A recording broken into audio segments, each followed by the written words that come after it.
welcome to episode 1 of Create the Narrative with your boy Art. Again, like I just said, this is episode 1. You can probably hear how nervous I am even filming this. A lot of this will be just raw. I'm filming this on the iPhone with a little camera stand. It's literally this big. So y'all gonna get to grow with me. I know you can probably hear how nervous I am in my voice. I'm over here moving around, shaky. Probably gonna have something in my hand a lot, but let's get it cracking, y'all. See, I can't even say the name yet. Create the Narrative, episode 1, my boy. Raw. So, solo dolo. Y'all probably gonna see a lot of my friends on here, depending on what I'm talking about that day. In episode 1, I really just want to talk about NBA, since that, that's what's just happening right now. Finals just wrapped up. NBA draft is coming up. Feel like NBA free agency has been popping. Big news, like the Kevin Durant trade. So it's a lot of stuff I want to get into here. You might see me get up and move around here. I am in my apartment by myself today. You may see some of my roommates sometimes. We got to see. But to start off today, I do want to start with free agency. You know what? I don't want to start with free agency. I want to start with giving the Oklahoma City Thunder their congratulations, their props. Sitting here clapping to myself.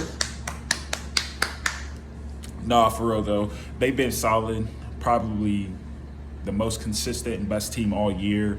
Always been within like that 1 through 4 range in the West, the tougher conference. So I think it's pretty easy to say that they well-deserved championship. A lot of people can say small market that, small market this, Tyrese got hurt, yada, yada, yada. They won. Not too much anybody else can say. On top of all the assets they have, I know I saw a report the other day, I guess they're going after a top 10 pick now. Do they even need it? They could probably just run it back with the squad that they have, but yet to be seen there. I do think they could use another young quality big, like a 4, stretch 4 possibly, obviously stretch 5, using them in small ball.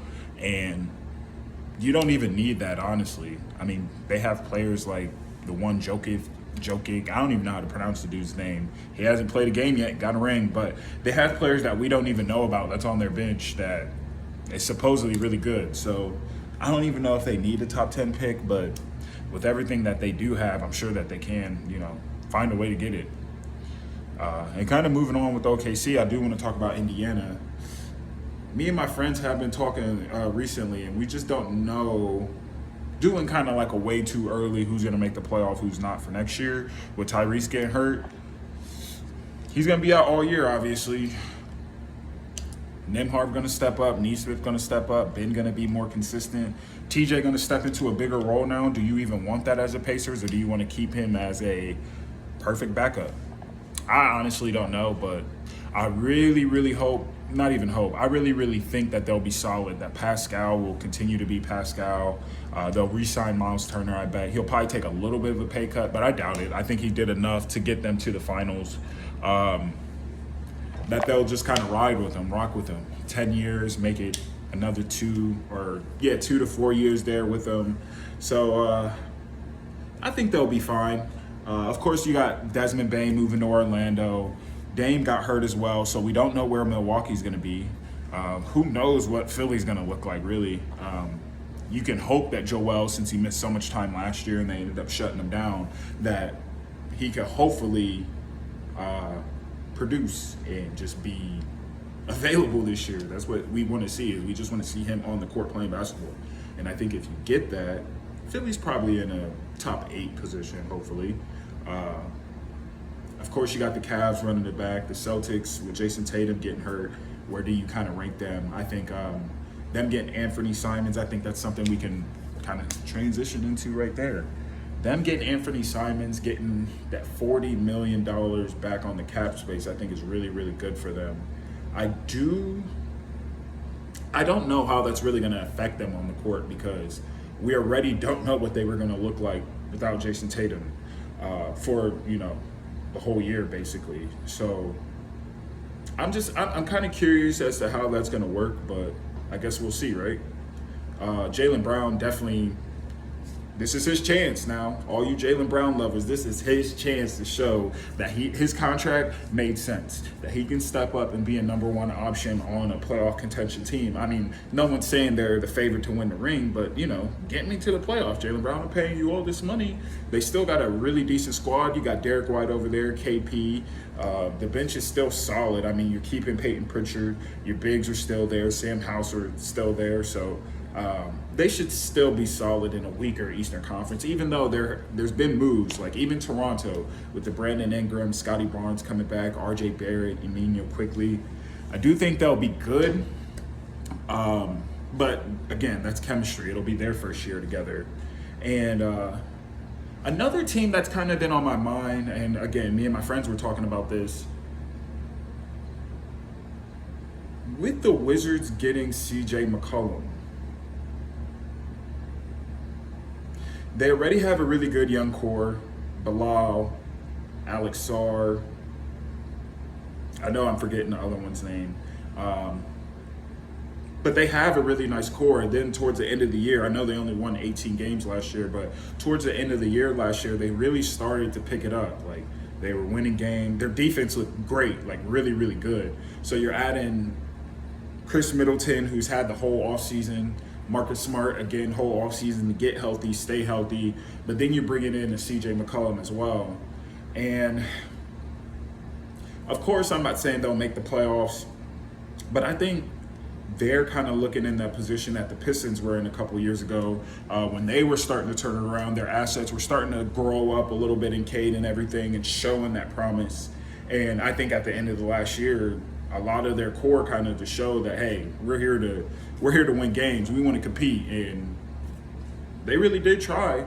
And getting CJ, a veteran piece like that, already having Marcus Smart and Chris Middleton, like I said, I really think they can make a run for the play-in. And like that may sound crazy, but that could turn into what Detroit is now. Who knows? And of course, they still have the 18th pick as well, or I think they have the 6th pick and the 18th pick, so that'll be really good for them. I also kind of want to know, or I guess not want to know, but tell me how you feel in the comments about them. I like the CJ McCollum acquirement because, it just shows that you want to get better. Jordan Poole's kind of a up and down player. Obviously, his potential is through the roof. You just don't know what you're going to get with him, though. And I like the CJ piece there. And just kind of sticking here in the Eastern Conference. You got Orlando, you got the Cavs, you got the Knicks. Those are probably, in Detroit, those are probably the 4 teams right now that you're looking at and like, hey, playoffs with Boston getting hurt, Dame being hurt, Tyrese being hurt.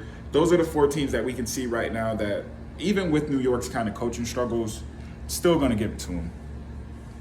Now, we have 6 other spots to kind of fill. And I know this is way too early. Teams can build chemistry, runs, injuries, anything can happen, but just kind of having the conversation here.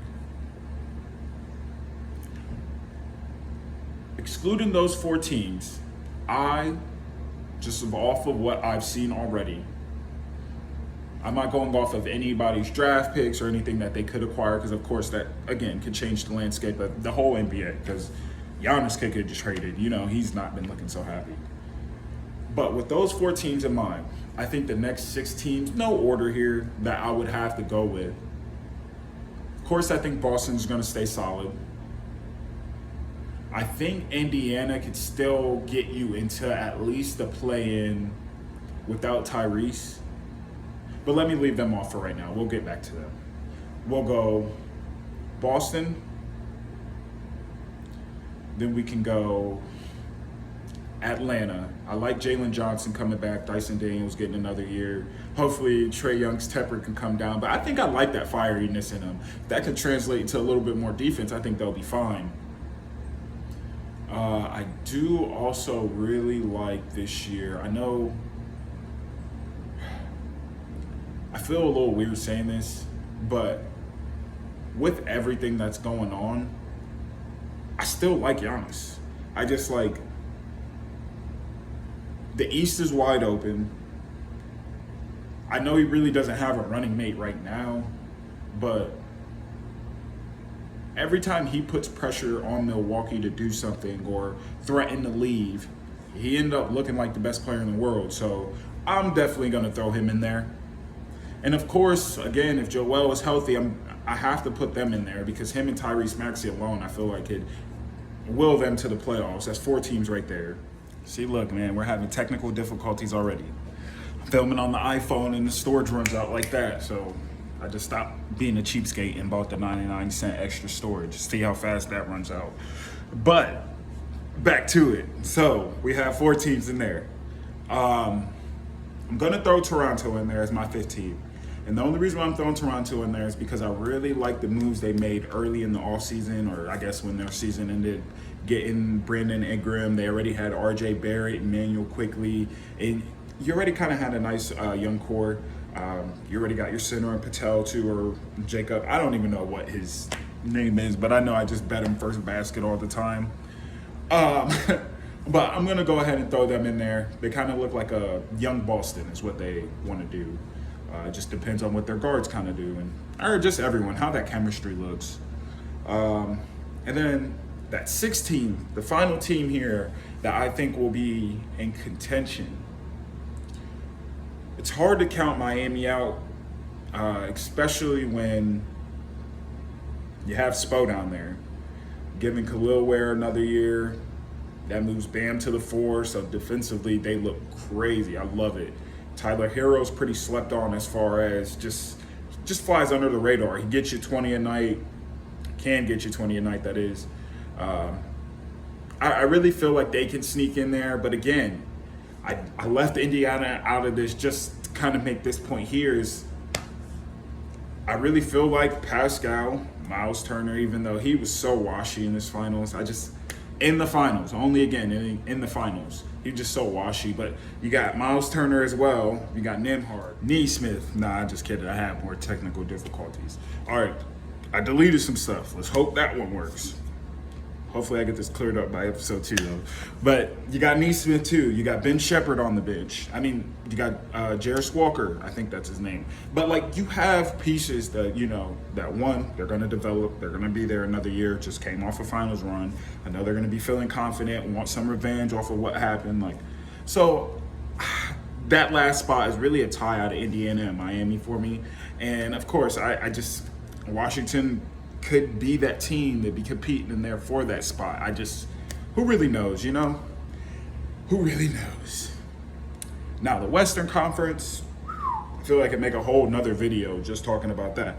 It's wide open, of course. I think OKC, of course, is going to be the best team in there. You hope KD going to the Rockets was good enough for the Rockets to make that move. But then you still got to think Kyrie coming back healthy. How are the Mavs going to look? Will the Lakers actually get a center?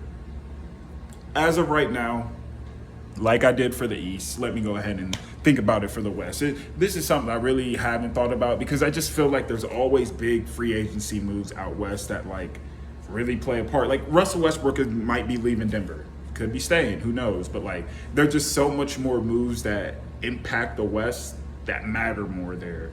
But right now, of course, I got OKC. See? It's kind of... All right, never mind. Let me actually do this. All right, we got OKC in there. Of course, I got the Lakers in there.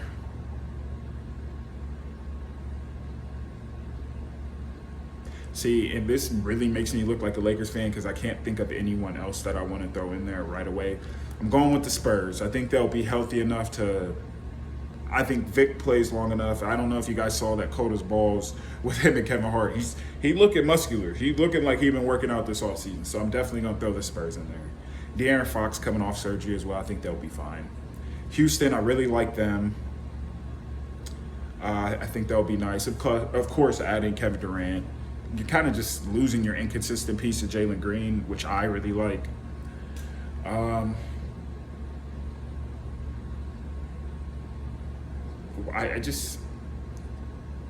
Denver, of course. I feel like Joker can be like the Giannis and carry them to where they need to be, which just making the playoffs, which I feel like is a success for them, especially with everything that happened this year. But Aaron Gordon get healthy again, who knows? They could be one of the top 3 seeds again out west. But I like them as, not saying the 5th seed, but as my 5th team right now. I don't really have faith in the Kings. I do like the Clippers, so I will add them in there. Zoo, this is probably his best year yet, and I think he'll only get better barring any injuries or anything like that. Hopefully we just don't see any declines from availability with Kawhi Leonard this year. I think he'll be fine. I don't even think we need to even talk about that so much. James Harden, hopefully age don't start to catch up to him in the hamstring or anything like that. He's one of my favorite players to watch, and honestly, I just feel like his game is evolving in a different way, kind of like LeBron. Of course, not to compare him to LeBron at all. That was very, very silly of me to do. But in a way, instead of getting downhill and getting all the fouls, now he's just finding a way to facilitate and do other things that impact the game. And that's what I need. If they're my 6th team, I need 4 more. And I don't know if there's, again, I don't trust Zach. I don't like that Memphis gave up Desmond Bane. Dallas is hurt. I'm going to put Dallas in there. I think AD, they'll have the number 1 pick. I mean, they have the number 1 pick. We all know who it's going to be, but again, I'm not counting anyone as of right now. But PJ Washington, Daniel Gafford just re-signed as well. I think they'll be solid. Clay will probably have another good shooting year. Hopefully great. I want to see him be amazing. I love Clay. When he's good, the NBA's good. What's a team that I don't want to say Portland. Tamari Kamara is probably one of my favorite young players to watch, but I do think Holiday's not going to be staying there. I was watching 520 earlier, and they said something about that too. But yeah, I just, as soon as I saw it, I know he's been there before, but as soon as I saw the trade, I just kind of felt like it was a money move for Boston and a potential trade piece for Portland to get another young piece. Who, I don't know yet, but that's yet to be seen. So I'm definitely not throwing them in there. I definitely don't trust Utah. Again, sorry for the technical difficulties. See, I can't even speak. They just got me all congested. I'll be wrapping up soon though, so hopefully we don't have to run into any more. And I remember during that, the 2 teams that I'm clearly just forgetting is the Timberwolves and Golden State. And with that, let me try to do a quick rundown of the 10 teams, or at least the 9 teams that I had so far. That's Golden State, the Timberwolves, OKC, the Lakers, Denver, the Clippers, the Spurs, the Rockets, and Dallas. So I know I said a lot of teams that I don't trust. I don't trust Sac. I don't trust New Orleans. I don't trust Utah.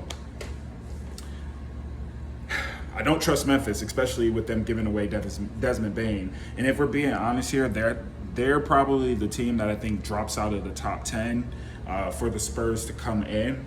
And I'm going to leave Sac in there. I think when you have Zach LaVine, DeMar DeRozan, and Domantas Sabonis, of course they can make some moves. Again, all of this is going off of what's current out there on the date of this video, which I believe is the 25th or 24th. Just with that, those are my 10 teams in each conferences. And I do want to speak a little bit on the draft. Not really too much on the draft per se, but more so about Ace Bailey and kind of what's going on.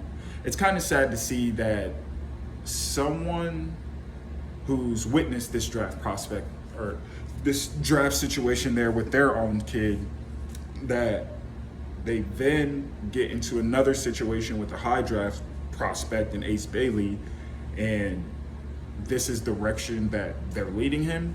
And I understand you want to get into that fast track and show that, you know, you can be a star. You don't want to go somewhere, get drafted, and not play, especially with that caliber of player that he is. But I just hope he doesn't turn out to be like a Cam Reddish or anything like that. And obviously his draft stock is going to fall. From what I've been seeing, he was already a top 3 pick. A lot of people had him going 3, and I've been seeing him fall as far as 8 to 11. So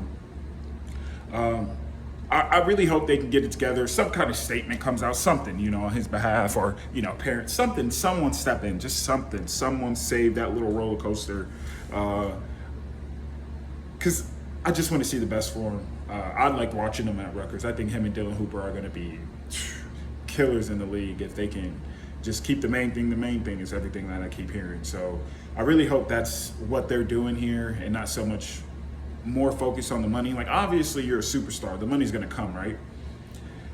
So if you just keep basketball and worry about that, I feel like everything else will take care of itself in the long run. And another draft prospect that I really wanted to talk about, someone who I don't feel like is getting a lot of talk. Obviously they are, because they are so young, but I just feel like he's kind of getting swept under the radar a little bit. Still a lottery pick, of course, but Jeremiah Fears, that young kid, I think he's gonna be special.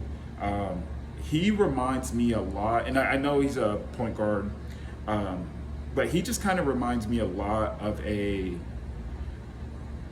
Devin Booker kind of player who's going to be in the league, very young, get to learn a lot. And I'm not saying he'll score 70 on Boston or anything like that, but I feel like he has that trajectory, and a lot of these players do. Jalen Green's been in the league going on his 5th year now. He's only like 23, 24. Like, a lot of these players will have the same, this is the modern NBA now, get him young. But I just really like his game, and I really hope that he gets to learn in the right organization, and we get to see him flourish and actually get to see that potential.